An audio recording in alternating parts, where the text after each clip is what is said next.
is Jeff Warren, and I'm the Coastal Hazards Analyst for the Division of Coastal Management in Raleigh.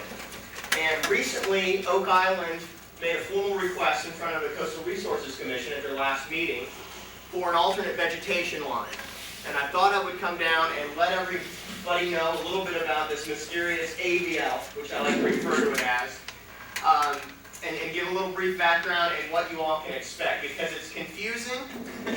And if you ask 5 different people in our office, you might get 5 different answers, but I am the ultimate person to talk to because I've spent weeks and weeks and weeks on this. But it's really a neat thing that could be implemented in Oak Island. So on July 7th, there was a formal request from the town of Oak Island on behalf of Oak Island to the CRC for this alternate vegetation line.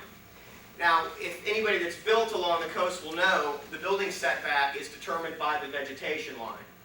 Of course, we also know that Oak Island has gone through beach nourishment. It was a turtle habitat restoration project and a Section 933 project of the Water Resources Development Act. So when you hear 933 thrown around, it's actually a section of federal legislation. And that allowed the Corps of Engineers to dump sand along the beach from an inlet cleanout. So when this happens, it starts to get complicated.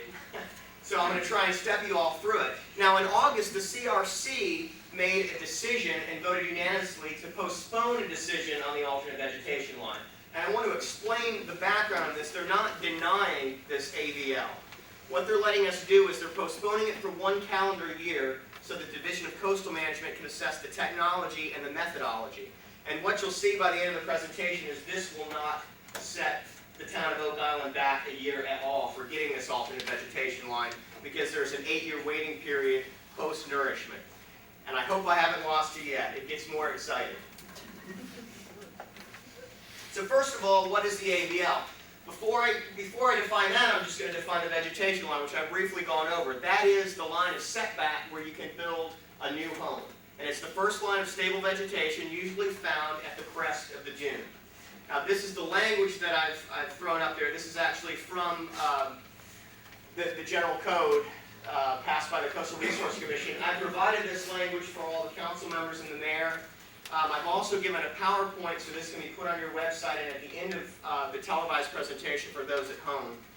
And this is the basic language. It says before you nourish, you have to go out and survey in a hard line.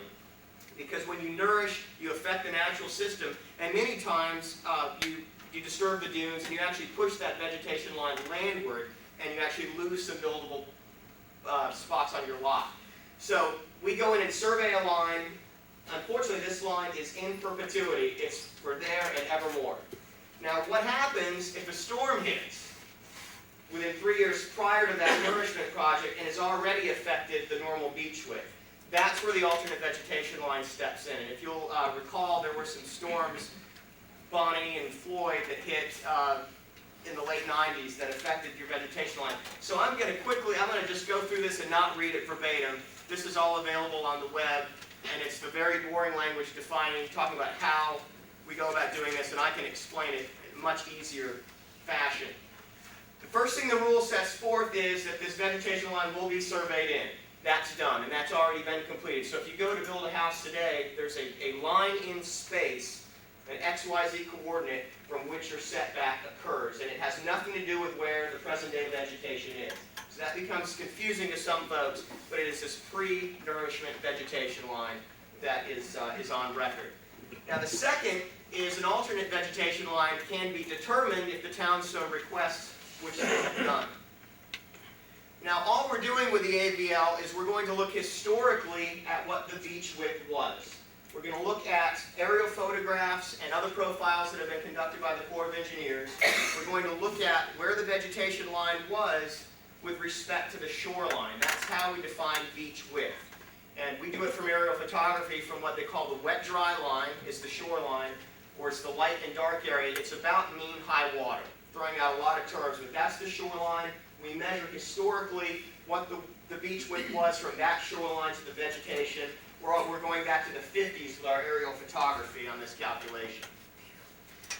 These are the photographs we're going to be using, plus the photos from the 50s we're adding to it. They didn't fit on this slide. But you can see we've also chosen these photos so that we don't have a beach that was severely affected by a storm. A lot of folks might say, well, you use this historic beach width in this template, but a month earlier, and that's going to, in some cases, hurt the town of Oak Island and shrink that width. We've chosen these photos so you can see some of the red storms and the impacts all the way back to the 70s. These photos are far enough on either side that the beach has gone through some recovery. Basically, just to take you through, these are what some of the photos look like. There's Lockwood Folly Inlet on the left and down to the first fishing pier. So here's a set from Oak Island from 80. Here's from 92. 87, I'm glad I got those in order. And the last one's from the last erosion rate update from 98. We've just flown the coast again with the Corps of Engineers, and we've added a laser topographic survey this year. We will be conducting the erosion rate update in the next year based on this new technology. So we're going to zoom in on a picture. This is probably the best way to determine it. This is Oak Island, and right now today, just assuming everything else equal, that's where the vegetation line would be.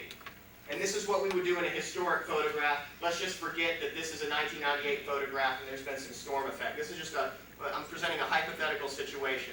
So a GIS will go through and computer map where that vegetation line was on the historic photographs. Then we'll go through and we'll do the wet-dry line. It's hard to see in this resolution up on the wall. It's outlined in blue, and it's the mean high water line.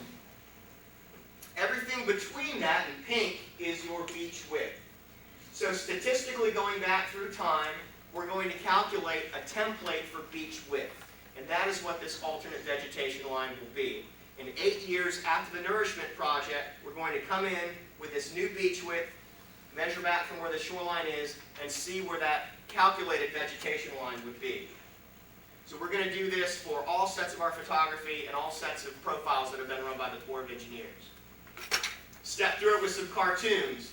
We'll say this is present day vegetation line.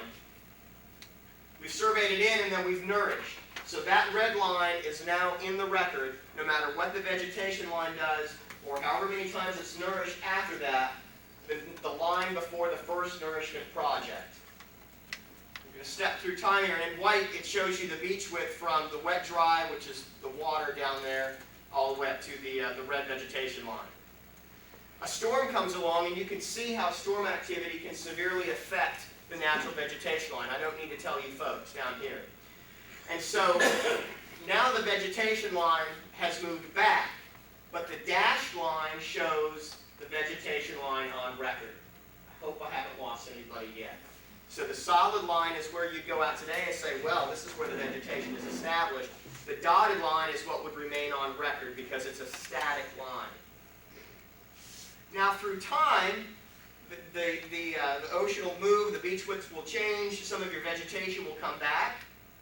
But you can still see in the white, I'm sorry, it's tough to see up there on the wall, that's actually that would be the present day beach width. And it's kind of misleading because that red line again is the static line that was surveyed prior to nourishment, which everyone is held to.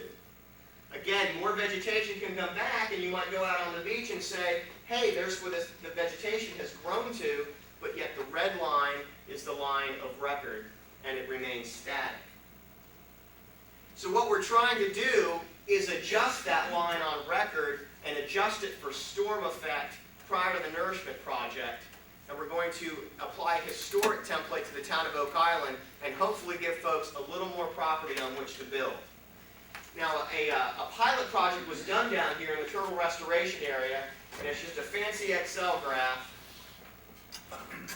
And the pilot project was done with 10 separate measurements along 10 transects. This is really kind of an old-fashioned way of doing it. Now we've upgraded our software, we've upgraded our hardware, and we don't have to take these discrete points. We can be much more fair about it, and we can take a point every centimeter, a point every millimeter, and do this with our geographical information software. So it won't be 10 points along the entire beach. We will calculate it with a continuous beach width. So what does this mean for Oak Island? Well, in December 14, 2000, the contract was signed for the turtle habitat restoration project. And in January 24th of 2001, the 933 project contract was signed. Those are the start dates, the dates that are on the contract, because they're legal, they're in the record, they're much easier to go by. We need something in the record. So that's as the rules read, the contract date. Well, unfortunately, within 3 years before those Nourishment projects, you all got slammed with Hurricane Bonnie and Hurricane Floyd. And that did affect that line. So when they went out to survey, you had a line that had been perturbed by 2 storms. And so this is an attempt to go back and be a little more fair. Now, I mentioned earlier that we're going to wait a year on this judgment while we come up to speed on our technology and how we're actually going to carry out these methodologies. The earliest that the AVL could be utilized in Oak Island would be January 24th, 2009. That's an 8-year period from the signing of that last 933 project. So that's where the 8-year period comes in. And what that's meant to do, and this was endorsed by our science panel for the CRC, it's letting the beach reach equilibrium and let the beach do what it's going to do over the next 8 years. We're also assuming that there might not be any more nourishment. So 8 years is usually the life cycle between nourishment projects. So in January 24, 2009, if the CRC likes this, and if the town of Oak Island likes this, the AVL can be implemented. But you're by no means required to implement it if you think it hurts the town even more. Because there's some crazy scenarios we've come up that it could move landward. But we don't think that that's going to happen based on our pilot studies. But we try and think of every possible scenario. Now, I apologize, I took this image today and it didn't come out too well. It was dark. This is a section of the turtle habitat restoration area. And of course, you all know that an engineered berm was put into place and it's come back quite nicely in the last 3 years. Just so you all know what's coming, this will not be your vegetation line. If the vegetation line moves oceanward, that will not be your vegetation line. It's great that it's there. I hope it continues to move oceanward in a creek. But this AVL is just saying it's going to be a statistical calculation on historic beach width. It will hopefully be more fair in all scenarios except for the crazy ones. It is more fair to the town because it pushes that static line, which is much further landward from that engineered dune, and it pulls it a bit more oceanward so you don't have as far of a setback. But I don't want folks to think that just because the vegetation line is establishing here, that will become the alternate vegetation line. We're talking about a statistical calculation based on photographs and other surveys. So I just don't want folks to get into their mind that that's where it's going to be and be disappointed. So, a summary. One reason we're waiting is that this AVL with our new technology has never been calculated. So we really want to have enough time to go through the methodology and really be crackerjack on this and not present something ad hoc and something ill thought out in a year. We figure a calendar year is going to be great because Ocean Isle is actually first in line for a request. So it's actually good for Oak Island. We're going to cut our teeth down there and then come here, and you never want the first one out of the gate. And so we're looking at next summer to fall, we're going to go through our calculations and present the alternate vegetation line to the CRC for approval. So the reason it was postponed, we really do need to review our methodology. We need to assess our technology, see if our hardware is fast enough, see if our software is adequate enough, because we really do want to be fair for the folks here and give you all a little more property on which to build, especially since we had a hurricane that forced that static line that's in place now. For more information, please feel free to call me in Raleigh about this, about anything. And I come down to the beach a lot because that's where the coast is. My phone number's up there. My email's up there. You can also visit us online at nccoastalmanagement.net, and you can find aerial photos and setback lines, and you can get all the rules and regulations online as well. But please don't ever hesitate to call me. If I don't know the answer, I'll push you on to somebody that does. And we are your division of coastal management, and we're really trying to serve everyone that lives down here in the state. This is also going to be attached at the end of the video, I understand, for those at home. They'll get to see the PowerPoint and also get the information tacked on at the end. That's right. So, thank you very much.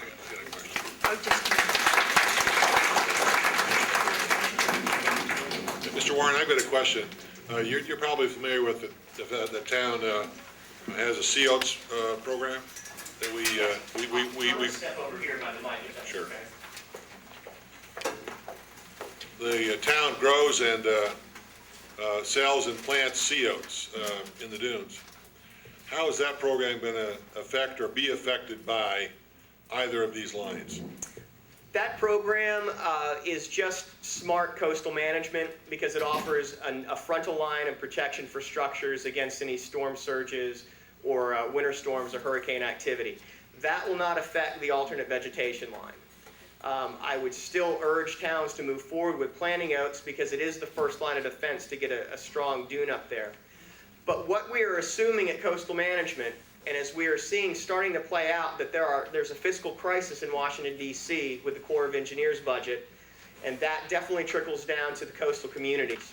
When the Corps of Engineers isn't dredging channels, isn't out doing 933 projects or habitat restoration, nourishment is not guaranteed. Then the onus falls on the town itself. Many times the town can afford it, many times it can't.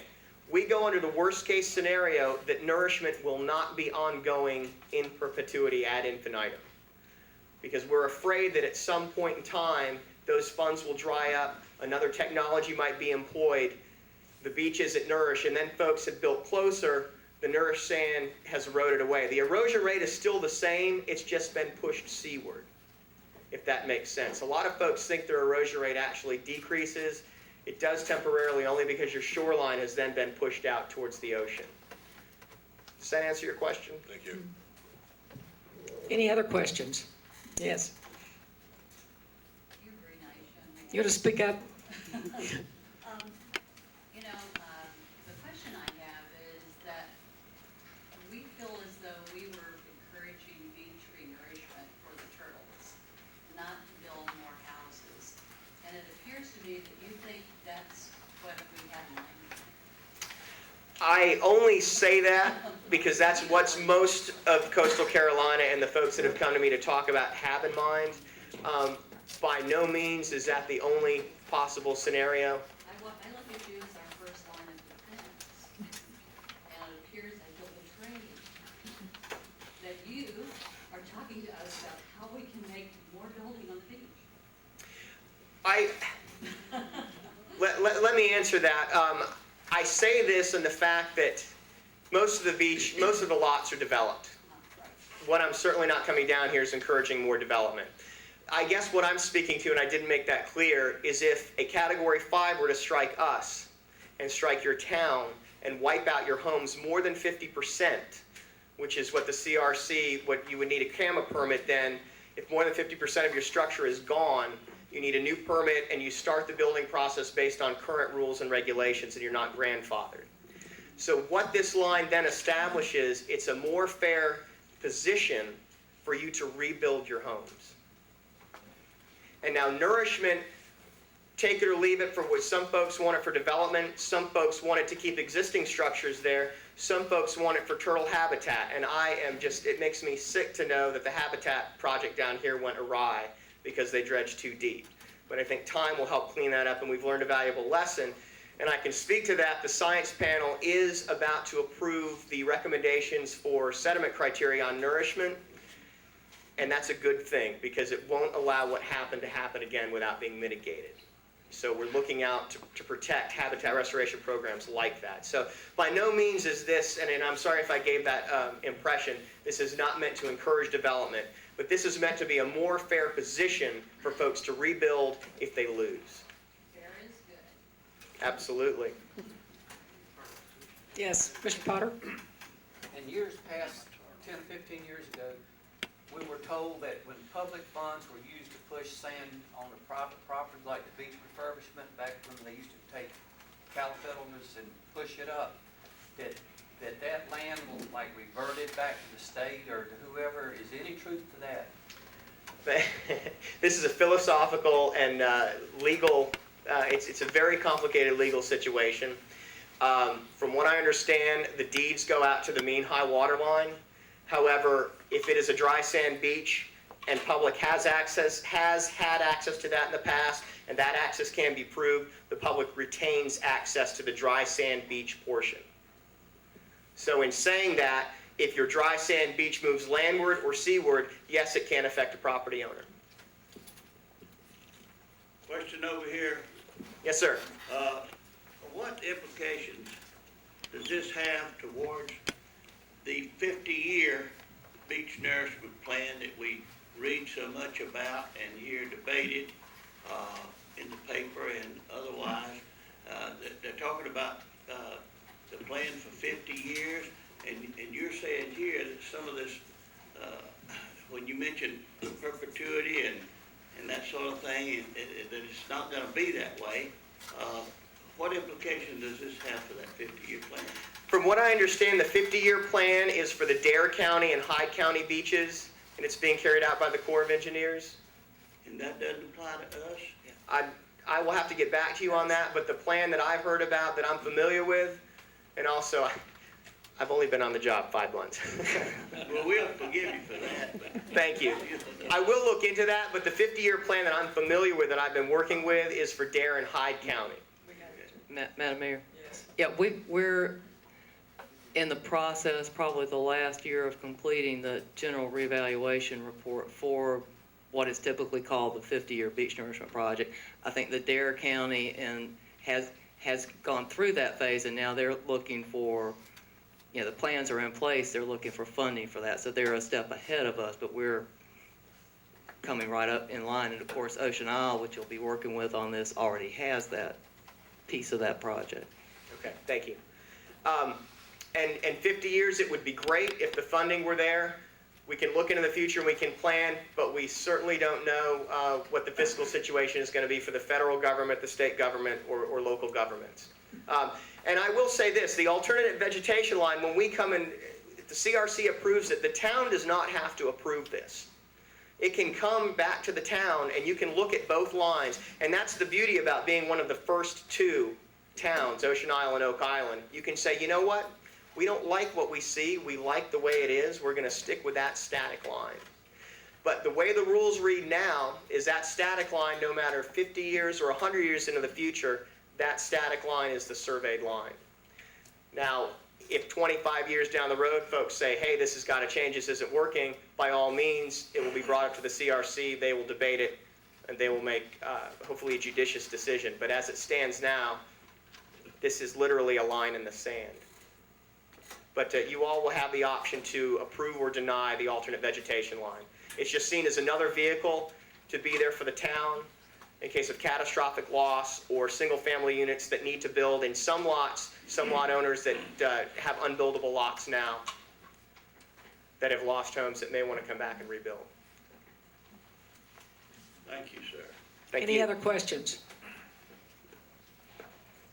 Thank you.